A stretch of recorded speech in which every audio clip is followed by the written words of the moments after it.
Segundo domingo del tiempo ordinario. Lectura del Santo Evangelio según San Juan. En aquel tiempo había una boda en Caná de Galilea, y la madre de Jesús estaba allí. Jesús y sus discípulos estaban también invitados a la boda. Faltó el vino y la madre de Jesús le dice: «No tienen vino». Jesús le dice: «Mujer, ¿qué tengo yo que ver contigo? Todavía no ha llegado mi hora». Su madre dice a los sirvientes: «Haced lo que él os diga».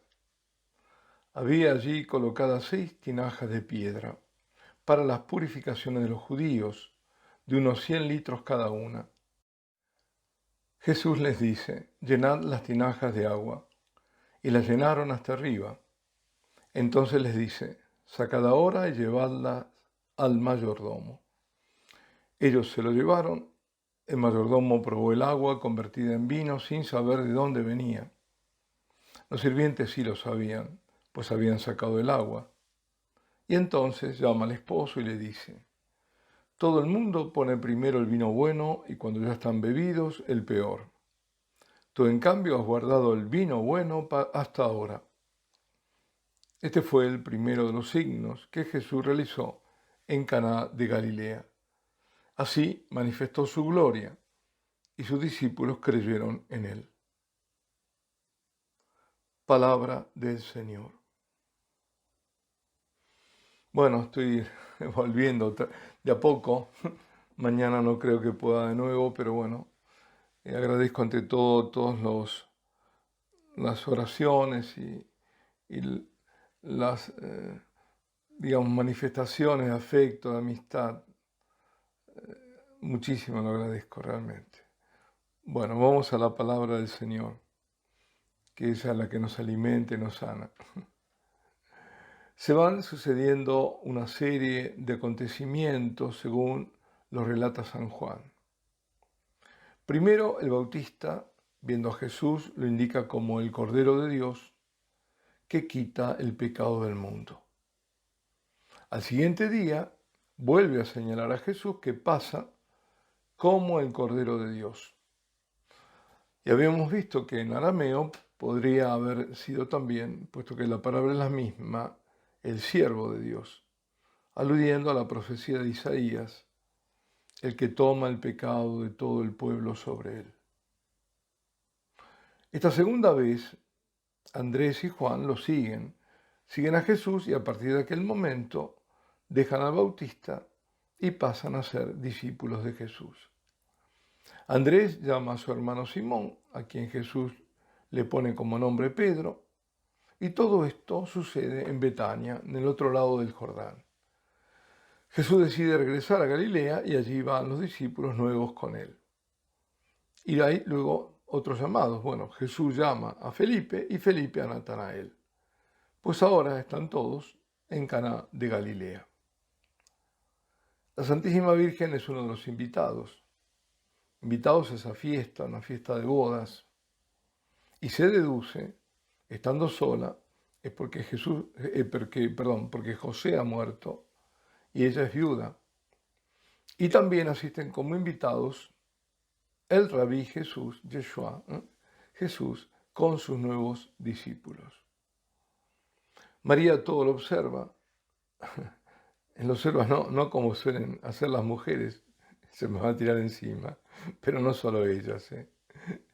Pero sobre todo, convengamos en que las que más todo lo observan son las mujeres, para luego hacer sus críticas. No, María está atenta a todo y a todos para ir en ayuda de quien lo necesita. Y ella nota que no hay vino suficiente. Quizá escuchó algún comentario de uno de los sirvientes. Y se establece el diálogo, aparentemente seco, cortante, entre la madre y el hijo. A María, siempre atenta a la necesidad de los otros, le basta decir a Jesús: «No tienen vino». Probablemente estarían en los primeros días de la fiesta. Las fiestas de boda duraban varios días. Y que faltara vino suponía una tragedia. un fracaso. Un fracaso con el que los pobres novios quedarán marcados para siempre. Ah, sí, aquellos a los que le faltó el vino en la fiesta. Ah, sí. La respuesta de Jesús parece dura porque se da cuenta que él le está pidiendo a ella que haga un milagro, ¿no? Bueno, al menos cortante es la respuesta. Por empezar, no le dice madre, sino mujer. Y luego, ¿qué tengo yo que ver contigo?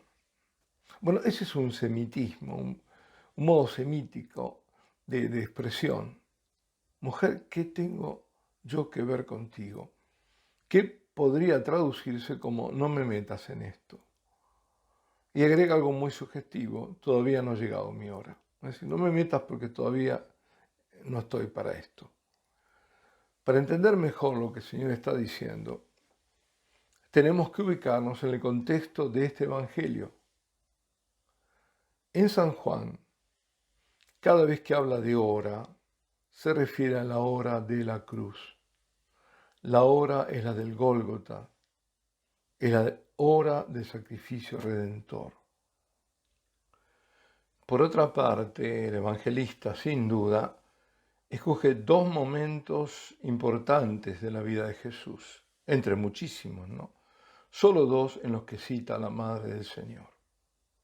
La Santísima Virgen aparece aquí, en este pasaje, en ocasión de la boda de Caná, al comienzo de la vida pública de Jesús, y no vuelve a ser mencionada hasta el momento de la pasión, al pie de la cruz, cuando se cumple la misión de salvación por la que había sido enviado su Hijo. En ambos momentos, Jesús se dirige a su madre llamándola mujer. En esa palabra hay un alcance enorme.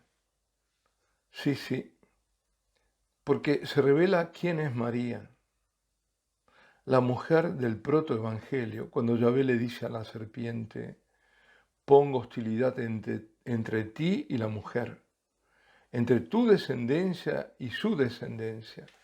Esta te aplastará la cabeza cuando tú la hieras en el talón. Y será también la mujer que, ya anciano, exiliado en Patmos, el mismo Juan verá en una magnífica visión en el cielo. La mujer vestida de sol, coronada de 12 estrellas. Y así, entonces, como está al comienzo de la Escritura en Génesis y al final en Apocalipsis, análogamente aparece en el Evangelio de San Juan, al comienzo de la vida pública del Señor, cuando, gracias a su intervención de mediadora e intercesora, manifestó el Señor su gloria y sus discípulos creyeron en él, y al final en la obra redentora de la cruz. María en el Calvario, cuando llega la hora, es la que participa del sacrificio de su Hijo, no pasivamente, sino con todo su poder, yo lo digo sin miedo, de corredentora, ofreciendo el Hijo y ofreciéndose a sí misma, junto al Hijo, al Padre. Es el momento de mayor dolor en que acepta ser nuestra Madre. Ahora en Caná, la Santísima Virgen parece ignorar la respuesta de Jesús, que se diría fue una tácita negativa, ¿no? Ella es la mujer de fe y no se amilana, no se echa atrás. Por lo contrario, manda ahí mismo a los sirvientes a hacer lo que Jesús les dirá. Lo hace con la convicción de saber que Jesús va a obrar sí el milagro. Por otra parte, el cronista, digamos el evangelista, pero tomamos como cronista, relata las palabras dichas por Jesús, pero no nos transmite el tono, porque las mismas palabras significan cosas diferentes, de acuerdo al tono. El matiz con que son dichas. Eso importa. Por ejemplo, en lugar de un cortante no, la respuesta de Jesús podría haber sido la de una suerte de queja. ¿Y qué tengo que ver yo? ¿No? La queja del hijo antes de obedecer a la madre. El milagro, signo, como lo llama San Juan nunca habla de milagros, sino de signos, y da pocos, pero los suficientes, de los miles y miles que ha habido, para demostrar quién es Jesús. Y ese milagro, ese signo, fue exuberante en cantidad y en calidad. Porque, fijémonos, no sabemos cuántos invitados había, pero, amigo, 600 litros de vino y además la calidad del vino, el mejor. Y así tanto fue ese signo que el Señor manifestó así su gloria y sus discípulos creyeron en él. Y todo impulsado por la solicitud e intercesión de María. El pueblo de Dios desde los albores siempre confió en la intercesión de la Santísima Virgen. Siempre recurrió a ella desde el comienzo. Siempre supo que sería atendido. La Santísima Virgen es nuestra poderosa intercesora. Los protestantes no lo admiten porque dicen que Cristo es el único mediador entre Dios y los hombres. Lo fundamentan citando a San Pablo en la primera carta a Timoteo, en capítulo 2, versículo 5, cuando escribe: pues Dios es uno y único también el mediador entre Dios y los hombres, el hombre Cristo Jesús. Pues claro que sí. ¿Quién lo niega? Nosotros no lo negamos. ¿Cómo podríamos? Jesucristo es el único Salvador. La salvación solo viene por Él. Él se entregó en rescate por todos. Claro que sí. María no es salvadora. La Santísima Virgen participa de la redención de un modo único y superlativo. Pero la redención es la de Cristo. Sin Cristo no hay redención. No hay que confundir los términos. Una cosa es ser mediador entre Dios y los hombres y otra intercesora entre los hombres y el Hijo, como lo es la Santísima Virgen. Cuando se entienden bien las cosas, nos damos cuenta que todos estamos llamados a la corredención, a ser instrumentos de salvación para los demás. Y esto de distintos modos, según el Espíritu Santo nos dé cómo hacerlo. Y todos somos intercesores. ¿O acaso los protestantes no rezan unos por otros? Claro que sí. Entonces no le neguemos a la Virgen esa, digamos, función única que ella tiene como Madre de Dios y Madre nuestra. Alabado sea Jesucristo y Ave María Purísima. Y la bendición de Dios Todopoderoso, Padre, Hijo y Espíritu Santo, descienda sobre vosotros y permanezca para siempre.